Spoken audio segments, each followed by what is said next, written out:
How did you tell Putin this was coming? I speak to him a lot about getting this thing done. And I always hang up and say, well, that was a nice phone call. And then missiles are launched into Kiev or some other city. And I said, it's strange. And after that happens 3 or 4 times, you say, the talk doesn't mean anything.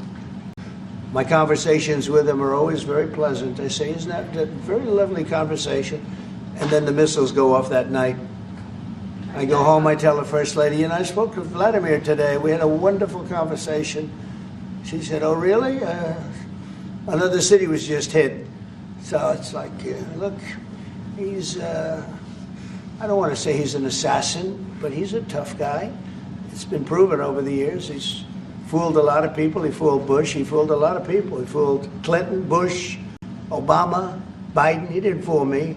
But what I do say is that at a certain point, ultimately talk doesn't talk. It's got to be action. It's got to be results. And I hope he does it. It's potentially such a great country to be wasting so many people on this and the money.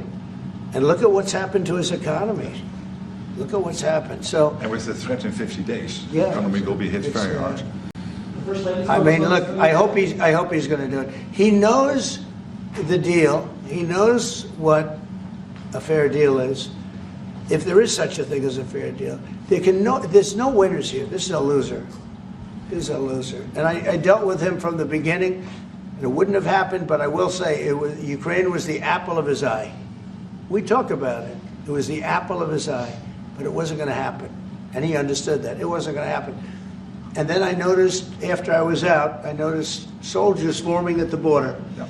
And then I heard horrible, stupid things being said from the other side. And I said, they're really handling it very, very wrong. It's a shame. Yeah. Can I add one thing, and that is about President Trump, because you came to office in January. On the 12th of February, you had your first phone call with Putin.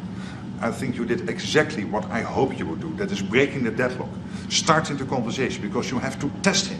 I know Putin very well from the days when I was Prime Minister in the Netherlands. You have to test him. And you did this, and you really gave him a chance to be serious, to get to the table, to start negotiations. Steve Witkoff, Marco Rubio, we all tried to help you. But you've now come to a point where you say, well, hey... We actually thought we had probably 4 times the deal. Yeah. I mean, you would have called and you said, yeah, this looks good. Yeah. And then the deal wouldn't happen because bombs would be thrown out that night and you'd say, we're not making any deals.